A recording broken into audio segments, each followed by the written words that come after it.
I am sick of your arrogance. You think you can just walk in here and judge us? Someone has to. You are destroying everything my daughter worked for. During dinner, my son-in-law totally blitzed on whiskey, chucked a glass right at my face because I wouldn't pour him another drink. "Servants gotta do what they're told," he hollered, like I wasn't his father-in-law but some kind of hired help in my own damn house. And the next morning, when he finally woke up, he saw something that scared him half to death. My payback, cold as ice and coming for him.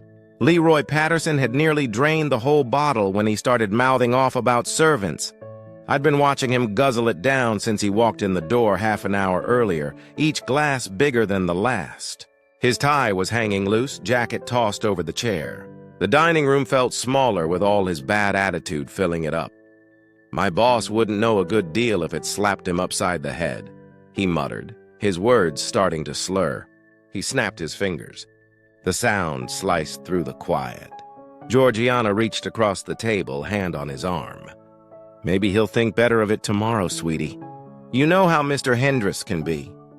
I sat at the head of my own table, the oak wood solid under my hands. The light was fading outside, painting everything in shades of gold and shadow. They'd been living here for 8 months now. 8 long months since Georgiana had called. Her voice tight and embarrassed, asking if they could crash for a little while Leroy switched jobs. "Temporary," she'd said. "Just until things settled down." But temporary had stretched on endlessly. "Must be nice," Leroy said, turning to me with that glazed-over look in his eyes. "Sitting here all day, no stress, no deadlines, no boss breathing down your neck." "Dad, I just finished that legal thriller you told me about," Georgiana chimed in, voice cheerful but forced. "The one with the judge? Didn't you want to talk about it?" I folded my hands on the table. "I think your husband has something on his mind." Leroy leaned back, the chair creaking under his weight. "Living like kings while the rest of us are out there actually working. That's what's on my mind." His words landed like stones. Georgiana's hand gripped tighter, her knuckles white. "I worked 30 years putting bad men behind bars," I said, calm, steady. "This house, I earned it. Every room, every piece of furniture. Don't mistake my retirement for your resentment." The family photos on the walls seemed to watch us. Georgiana's wedding day, her late mother and I beside her in front of the church. Simpler times when smiling came easy. Leroy poured himself another drink, the whiskey splashing loud against crystal. His movements grew sloppier, angrier. "Leroy, please," Georgiana whispered, rising to gather plates, her hands trembling. "Let me clear these. We can watch that movie you wanted, but he wasn't done." He leaned forward, elbows on my table, glass dangling dangerously from his fingers. "You know what I think? You've forgotten what real work is like?" I stayed seated. In 3 decades of courtrooms, I'd learned that stillness could speak louder than yelling. I met his stare with the same look I'd used on defendants who thought intimidation was power. "People are breaking their backs out there," he went on, waving a hand toward the window. "Real people, not ones sitting around reading books and taking naps." "That's enough," I said quietly. Georgiana slipped between us, one hand on the table, the other still on his shoulder. "Dad's earned his rest," she pleaded. "He's been generous, letting us stay here." Leroy barked out a bitter laugh, standing so abruptly his chair screeched against the floor. The glass wobbled in his grip. "Is it generosity when you remind us every day whose house this is?" "I haven't said a single thing about it," I replied evenly. "You don't have to. It's in every look." The bottle sat untouched on the sideboard within his reach. I'd put it there myself before dinner. Now he raised the empty glass. "Get me more whiskey, old man." "The bottle's right behind you," Georgiana stammered. "I asked him to do it," Leroy snapped, eyes locked on me. "Or is serving beneath you too?" I rose slowly, deliberately. My chair didn't make a sound. There are no servants in this house, I said. And only one person decides who does what. That's me. You're a guest, Leroy. Remember that. The air went electric. Georgiana froze mid-reach. The chandelier hummed. Leroy's face flushed red, his grip tightening until I thought the glass might crack. He swayed slightly, drunk on both liquor and pride. A guest, he muttered darkly. I pointed toward the sideboard. You know where it is? Something flickered in his eyes, something primal, desperate. I recognized it. I'd seen it in the faces of men moments before they ruined their own lives. Please, you guys, Georgiana begged. Let's just... But it was already too late. The room, the whole evening had shifted. Leroy stepped toward me, closing the distance until I could smell the whiskey on his breath. The glass dangled at chest level, ice rattling like warning bells. He was taller, yes, but I'd faced men far tougher in my time. Pour my drink, he hissed. Old man servants do what masters tell them. That's how it works. The room seemed hotter. Outside, Scottsdale's night pressed against the windows. The chandelier cast razor-sharp shadows across his face. There are no masters here, I said, cold as judgment. Only guests. Stop. Georgiana's voice cracked, hysteria creeping in. Leroy, enough. Dad, please. But Leroy wasn't listening. His arm shot forward. The glass flew, time warped. The crystal spun through the air, catching the light. Amber liquid sprayed like a comet's tail. Ice shards glinted like stars. Then, impact.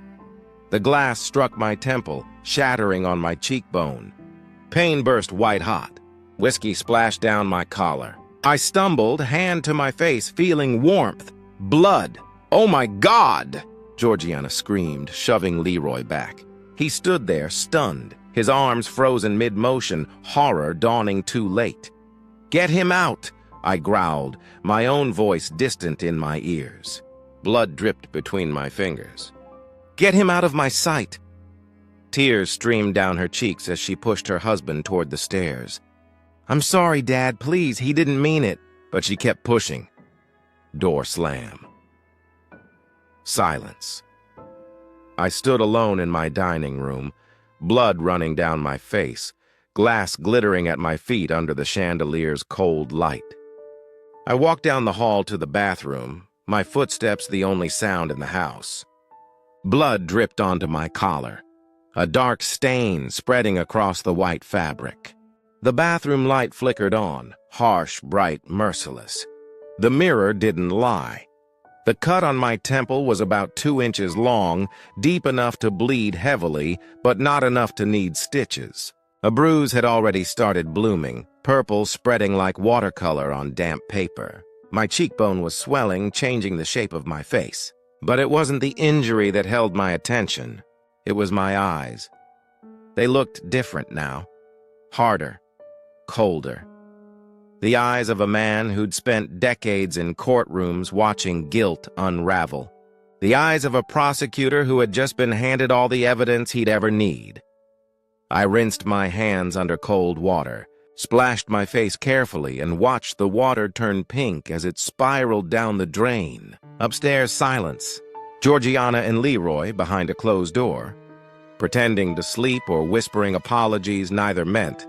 I stood there for a long time, towel in hand, before I finally said aloud to the empty room, enough. When dawn broke over Scottsdale, I was already dressed. I brewed coffee, took photos of my injuries, angled for clarity, time-stamped, methodical.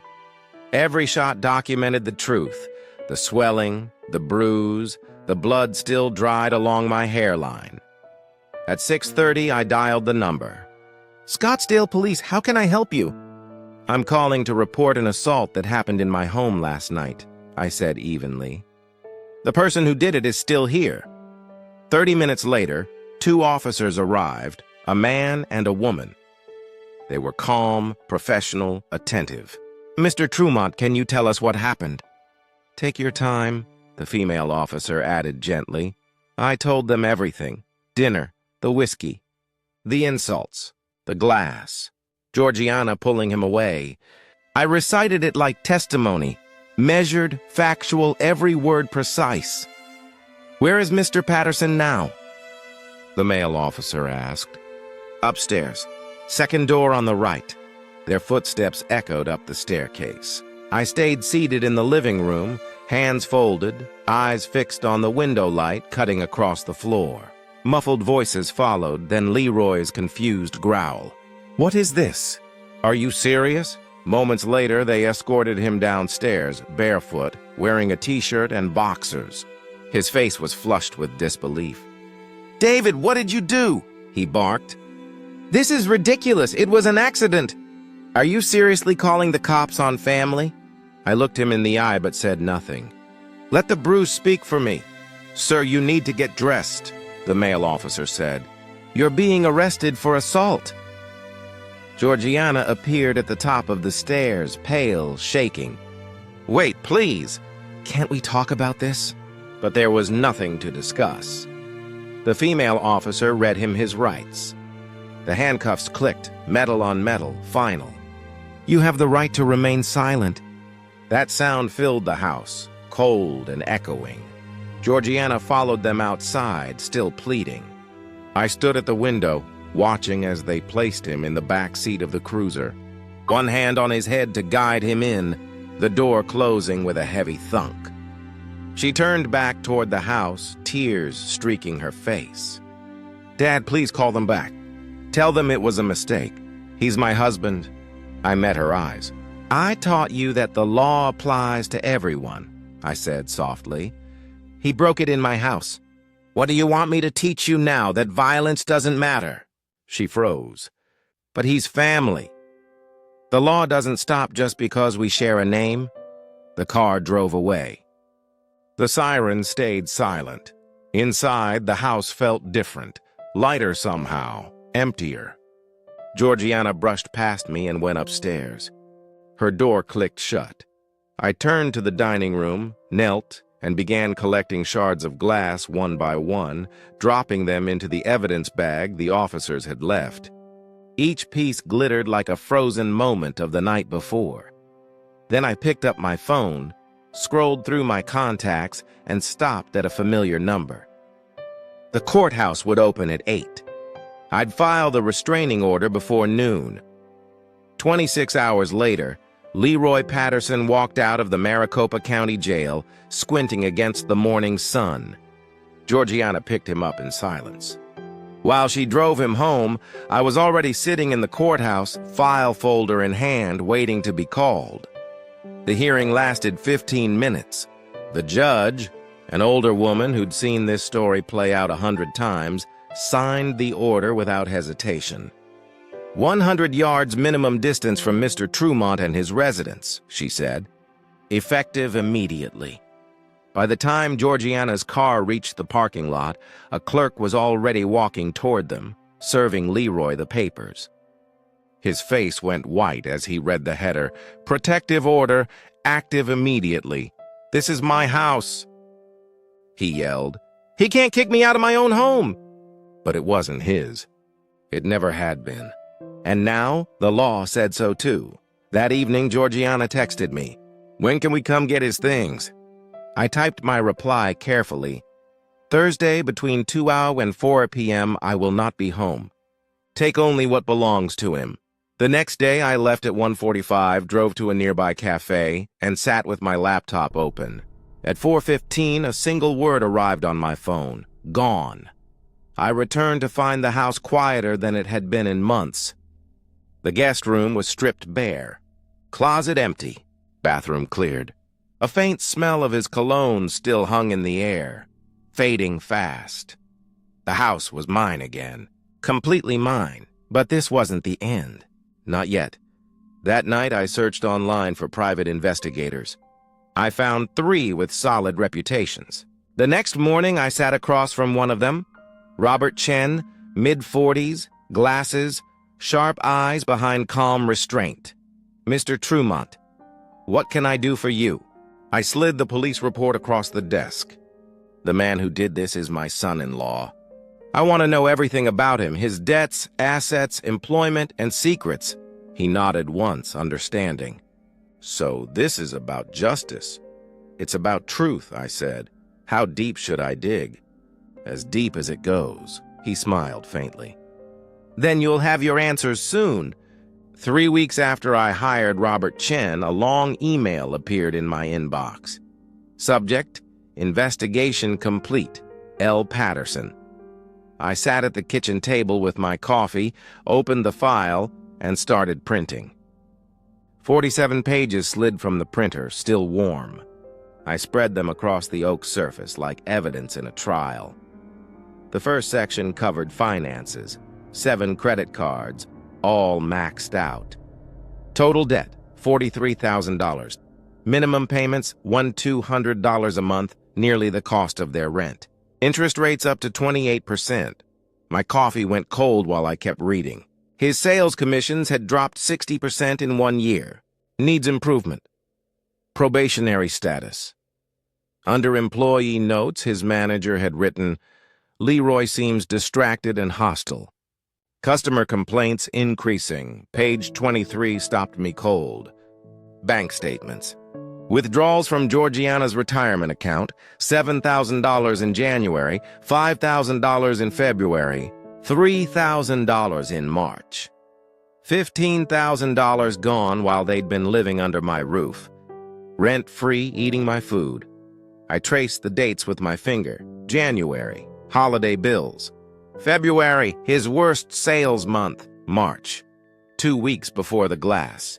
He'd been draining her future while smiling at my dinner table. But the final pages were worse. Witness statements from 3 co-workers, notarized. Leroy said the old man wouldn't last much longer, one wrote. Said he was inheriting an $850,000 house soon. He called it an investment strategy, another added. Move in, wait it out, inherit. The third summed it up bluntly. He joked retirement homes were expensive, said his father-in-law already gave free care. I lowered the papers gently, afraid they might ignite from anger alone. He hadn't moved in because Georgiana asked. He'd moved in because he thought I was an asset to acquire, not family, just real estate with an expiration date. The phone rang. Chen's number. Mr. Trumont, you've seen the report? I have. The finances are worse than typical. He's been accessing your daughter's funds. The witness quotes speak for themselves. They do indeed. When we hung up, I sat alone amid the paperwork, sunlight crawling across columns of numbers that spelled betrayal. By noon, I'd scheduled a notary appointment. By 2, I was drafting a new will. 30 years in the law taught me how to make a document both elegant and unbreakable. The next morning, I met Patricia Vaughn, a silver-haired notary with calm eyes behind her glasses. She read my handwritten draft slowly. Mr. Trumont, this conditional clause is unusual, she said. Your daughter inherits only if divorced.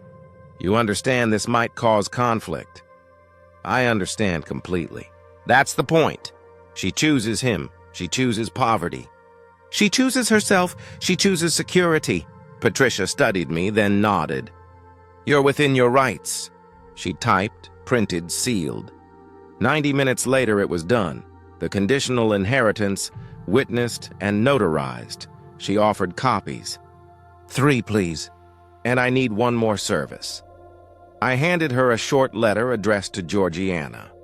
Estate planning documents have been updated. Conditional terms now apply to inheritance. Consult your attorney for details. Send certified mail, I said. She'll need to sign. Outside, I walked to the corner mailbox. The envelope felt heavy in my hand, a small weight that would soon tip the scales. It clanged into the box, metal on metal. Final. That letter would reach her 2 days before Leroy's court hearing. Perfect timing. The Maricopa County Superior Court building rose 12 stories high in downtown Phoenix, all glass and concrete reflecting the desert sun. I arrived at 9 sharp, dressed in my old courtroom suit. Navy blue, pressed, the same one I'd worn for closing arguments years ago. It felt fitting. The courtroom held maybe 20 people scattered across wooden benches. I took a seat in the third row center, perfect view of the defense table where Leroy Patterson would sit. At 9:15, the side door opened. He entered with his public defender and Georgiana beside him. The suit he wore didn't fit, shoulders too wide, sleeves too long, clearly borrowed. His tie sat crooked. He saw me instantly. Our eyes met across the sterile room. His face flushed dark red, his jaw tightened. Georgiana whispered something to him, trying to calm him down, but he barely heard her. The prosecutor, a young woman with a leather briefcase, spoke briefly with his defender. Papers exchanged hands, heads nodded. The plea deal was already written. "All rise," the bailiff called. Everyone stood. The judge entered, Franklin Hayes, a man in his 50s, gray at the temples, efficient and controlled. The state of Arizona versus Leroy Patterson, case CR 22572, he read aloud. "Counsel, I understand we have a negotiated plea." "Yes, Your Honor," the prosecutor replied. "The state offers the following. The defendant pleads guilty to simple assault, receives 18 months of supervised probation, a $2,500 fine, mandatory anger management, and 50 hours of community service." The judge turned to Leroy. "Do you understand the charges?" "Yes," Leroy muttered. "And you are entering this plea voluntarily without coercion?" "Yes." "Do you understand that by accepting this plea, you admit to assaulting your father-in-law in his home?" Leroy hesitated. His attorney leaned in, whispering urgently. Finally, he said, "Yes." The papers slid across the table. Leroy grabbed the pen, pressed hard, tearing the page slightly as he scrawled his name. "The court accepts your guilty plea," Judge Hayes said. "Probation begins today. Failure to comply will result in jail time. Do you understand?" "I understand." The judge nodded once. Court is adjourned. But Leroy wasn't done. He stood suddenly, turning toward me. "This is ridiculous. It was an accident!" He's sitting there watching like it's entertainment. "He ruined my life over nothing." The courtroom froze. "Mr. Patterson," the judge said sharply, "sit down." But he didn't. He jabbed a finger in my direction. "You'll regret this, old man. You destroyed everything!" Two security officers moved instantly. The gavel slammed twice. "Mr. Patterson, approach the bench. Now." His bravado vanished. He walked back, head lowered. "Mr. Patterson," the judge continued icily, "you just threatened the victim in open court. That is a direct violation of your probation terms before it even begins. You will now report for in-person weekly check-ins. One more outburst and I will have you jailed. Do I make myself clear?" "Yes, Your Honor," Leroy whispered. The gavel came down one final time. Case closed. They walked out, Georgiana trailing several steps behind her husband, distance widening with every stride. I remained seated until the door closed behind them. Outside, I saw them across the lobby. Leroy was pacing by the windows, his phone pressed to his ear, voice sharp and angry. Georgiana stood by the elevators, still as stone, eyes unfocused. When her gaze met mine for just a moment, something changed. Confusion, maybe regret, flickered across her face. The faintest hint that the truth had finally taken root. The elevator doors opened. She stepped in beside him. I waited, then took the stairs. By the time I reached the parking lot, Phoenix heat pressed down like punishment. I sat in my car, air conditioning blasting, and watched them drive away. Leroy Patterson had 18 months of probation, weekly anger management classes, 50 hours of community service, fines, and supervision. He had dozens of chances to fail, and a personality perfectly built to do so. I didn't have to lift another finger. All I had to do was wait. 6 weeks later, my phone rang while I was sitting at an outdoor cafe on Scottsdale Road sipping an iced cappuccino. "Dad, it's me." Georgiana's voice trembled slightly. the same tone she used as a child when she'd broken something and couldn't fix it. "Hello, Georgiana. Things are really hard." Leroy lost his job. The background check came back with the conviction. "They fired him." She paused, swallowing. "I was hoping maybe you could help us." "Just temporarily." I set my cup down carefully. "I'll help you," I said. "On one condition. File for divorce and come home. I'll help you, not him." Silence stretched long across the line. I could hear her breathing quicken. "You want me to leave my husband when he's struggling?" She said, anger rising. "What kind of father says that?" Her voice caught. Then realization hit. "You planned this, didn't you?" She whispered. "You knew this would happen." "I pressed charges after he assaulted me," I said evenly. "Everything that followed came from his choices, not mine." She said nothing. Then, the line went dead. I picked up my coffee again and watched traffic glide by under the Arizona sun. Some lessons had to be learned in silence. What I didn't know until later was what had happened that same morning in Leroy's office. He'd been called to HR at 10 o'clock, expecting some routine meeting, maybe about new sales targets. Instead, Marion Cole, the director of human resources, sat across the desk with a file already open. "Leroy," she said evenly, "our annual compliance review flagged your record. Company policy is clear. Employees with assault convictions cannot keep client-facing positions. We're terminating your employment, effective immediately." He stared at the words, blinking, rereading. Assault conviction, policy violation, termination. "I can transfer," he blurted. "Back office, operations, anything." Marion kept her hands folded. "There are no openings that meet the requirement. You'll receive 2 weeks severance." Her voice was calm, professional, the tone of someone who's already signed a dozen such papers that month. He signed because refusing wouldn't change anything. When he walked to the parking lot, the Arizona sun hit like punishment. He sat in his car, staring at the steering wheel before starting the engine. That evening, he told Georgiana, "Your father did this," he said flatly. "His charges ruined my record. Every application, every background check, rejection. He's to blame for all of it." She was sitting at the kitchen table with a notepad, trying to make the numbers work. Rent, $1,400. Probation fees, $40 a week. Anger management, $75 a session. Groceries, gas, insurance. Her salary covered barely half. 2 days later, desperation outweighed pride, and she called me, asking for help, just until things get better. I'd told her my offer once already. It hadn't changed. "I'll help you," I said, "if you leave him." She hung up again, this time without a word. That same week, reality finally caught up. The apartment smelled faintly of old carpet and fried food from next door. Bills piled on the counter like unpaid sins. Leroy scrolled job listings that led nowhere. Georgiana worked late into the night, eyes burning from her laptop screen. One afternoon, she went digging for tax papers in the filing cabinet, just trying to fix something tangible. The bottom drawer held a folder labeled Fidelity Retirement. She pulled it out. December balance, $28,000.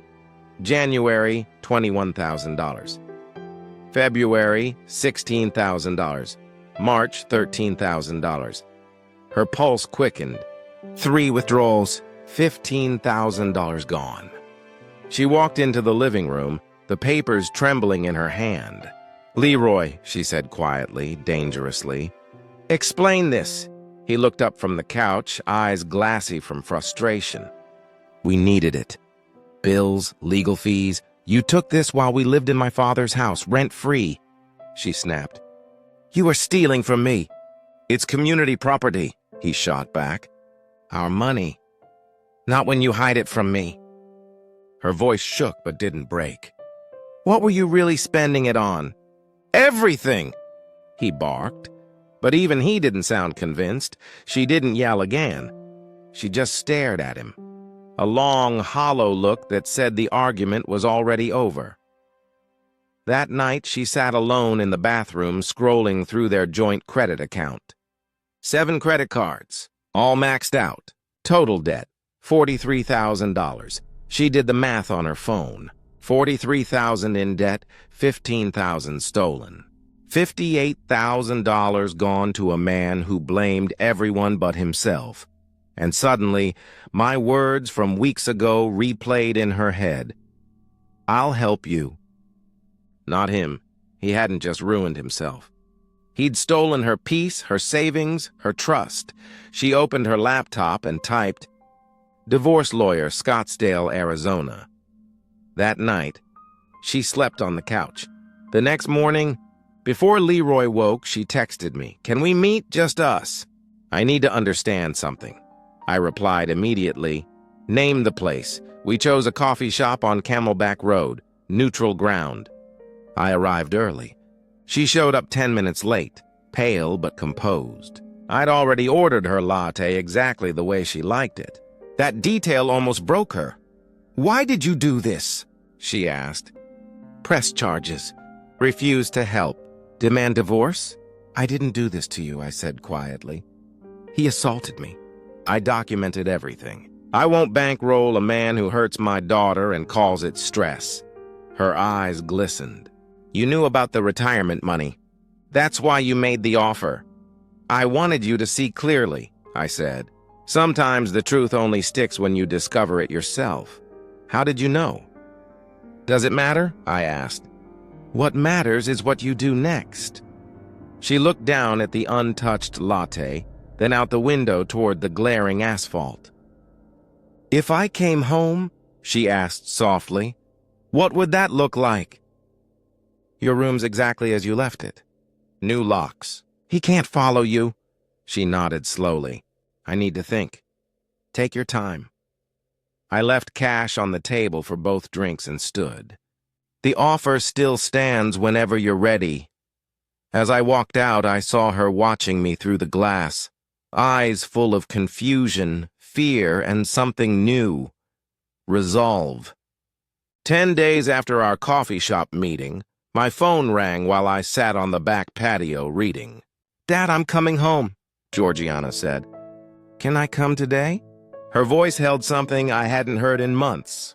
Certainty. "Of course," I said. "I'm ready now." She'd waited until Leroy left for his probation check-in that morning. The moment his car disappeared, she drove straight downtown to her lawyer's office, Patricia Chen, the best divorce attorney in Scottsdale. The paperwork was ready. Georgiana read through every line, hands steady, eyes clear. Irreconcilable differences, unauthorized use of marital funds, property division requested. She signed 3 times. Patricia uploaded the forms, the screen flashing green, filing accepted, case number assigned. "You're officially in process," Patricia said. 60 days minimum until final decree. She handed over 2 copies. One for Georgiana, one for him. "I'll arrange a police escort so you can collect your things safely tonight." Back at the apartment, the air felt heavy. Georgiana packed without hesitation. Clothes folded, laptop cased, important documents sealed in an envelope. She removed the framed photos of her childhood and left only one face-down picture on the dresser, her wedding portrait. Then she heard his car. Keys jingled. The door opened. He froze. 2 suitcases by the door. Her purse. "Her keys, what are you doing?" he demanded. She reached into her bag and handed him a folded document. "I filed this morning," she said quietly. "I'm leaving." "I'm moving back to my father's house." He unfolded the paper, reading the header, "Petition for Dissolution of Marriage." His face flushed crimson. "This is because of him. He's poisoned you against me." She bent down, picked up the paper from where he'd dropped it, refolded it neatly. "You stole $15,000 from my retirement account," she said evenly. "You threw a glass at my father. You've lied, blamed, and taken. I'm not destroying this marriage. You already did. She lifted the suitcases and walked toward the door. He followed, his voice rising, desperation twisting it sharp. But he didn't touch her. The threat of probation still hung heavy in his mind. She loaded the car, started the engine, and drove off without a backward glance. 20 minutes later, my doorbell rang. I opened it to find her standing there, tear-streaked but composed, 2 suitcases at her feet. I stepped aside silently and held the door open. "Welcome home." She walked in, shoulders sagging with relief. I carried her bags upstairs to the room I'd already prepared. Clean sheets, folded towels, dresser cleared. "This isn't the guest room anymore," I said softly. "It's yours again." That evening, the police escort Patricia had arranged arrived at the apartment complex. Officer Carla Monroe and Officer Kevin Doyle. Both professional and calm. "Ma'am, take what belongs to you," Monroe said. "Sir, stay back," Doyle added to Leroy. "No interference or we'll remove you." Georgiana packed quickly. Clothes, books, kitchenware, her mother's photograph. She left the wedding album on the shelf. 20 minutes later, it was done. The officers helped carry boxes to her car while Leroy watched from the window, his face pale and lost. "Thank you," she told them, closing the trunk. When she arrived home, the upstairs light was already on. She carried the boxes into her room, and stood there in silence. "We should repaint this," she said finally. "Something bright?" I smiled faintly. "What color?" "Something that looks like hope." 3 weeks later, on a hot August morning, I sat on the patio reading the paper when the mail slot clanked. 2 envelopes, one large addressed to Georgiana, one smaller addressed to me. I brought hers upstairs and knocked. She looked up from her laptop. "The decree?" I nodded. She opened it carefully, scanning the summary page aloud. "Dissolution of marriage granted. Effective immediately. Petitioner awarded retirement account balance minus prior withdrawals. Respondent retains all personal debt. All obligations terminated effective today." She folded it neatly, pressed her palm against it. "It's done."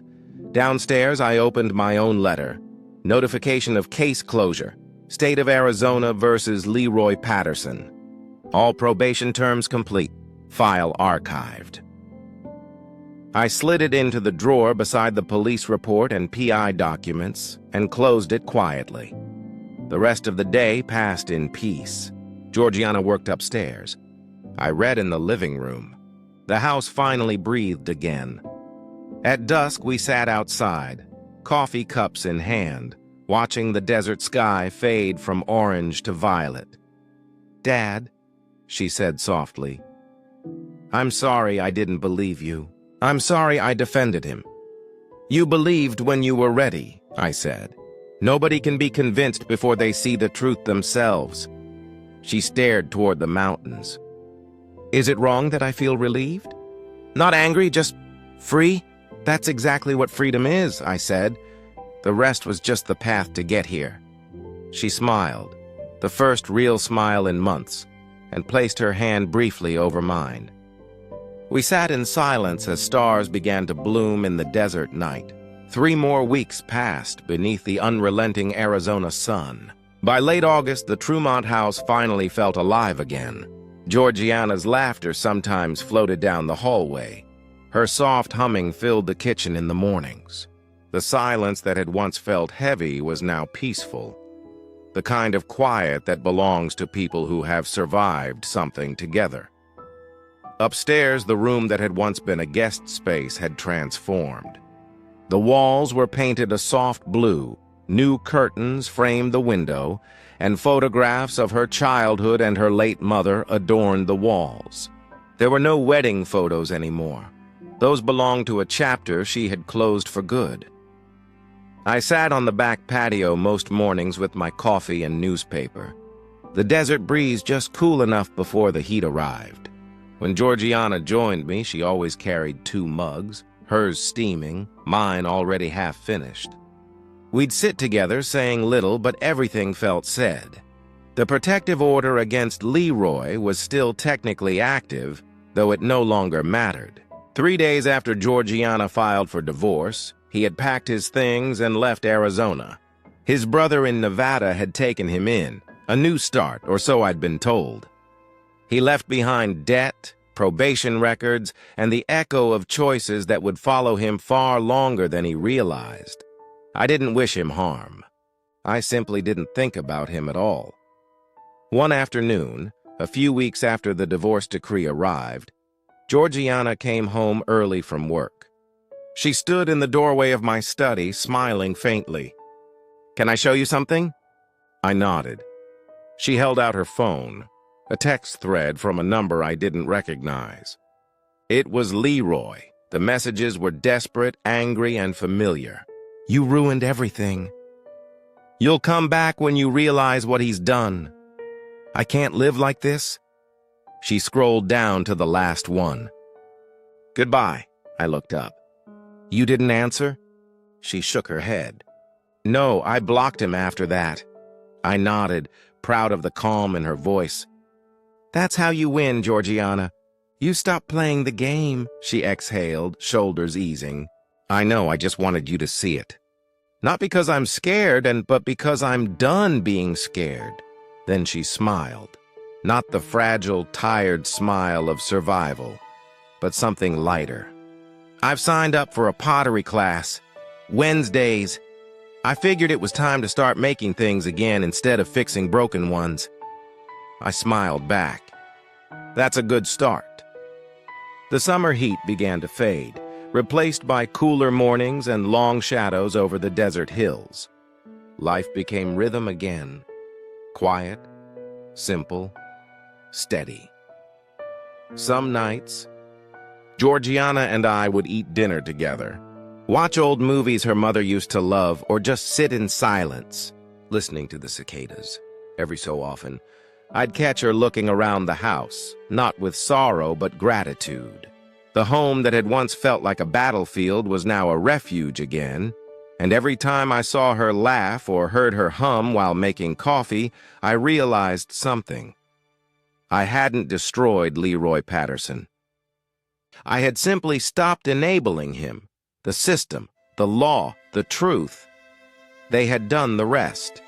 My silence had never meant weakness. My patience had never meant surrender. It had all been preparation. One evening, as twilight deepened over Scottsdale, Georgiana joined me on the patio. The air smelled faintly of rain from a distant storm. The horizon glowed amber behind the mountains. "Dad," she said softly, "thank you for everything. For standing your ground even when I couldn't see why." I set down my coffee cup. "You don't owe me thanks. You found your way back. That's enough." She smiled, her eyes glimmering with reflection and peace. "You were right, you know. Patience isn't weakness." "No," I said quietly. "Sometimes it's just justice waiting for its moment." We sat there together as the desert night wrapped around us, the stars coming out one by one, quiet witnesses to what had been lost and what had finally been restored. Inside, the house felt whole again. No shouting, no tension, no fear, just the steady rhythm of two people rebuilding. Georgiana's blue room glowed faintly from upstairs, light spilling into the hallway. I closed the patio door, turned off the lamp, and looked once more at the family photos on the wall, her mother's smile. Georgiana as a child and me, younger and untested, not yet aware of how far life would stretch the human heart. Now I knew. Kindness isn't weakness.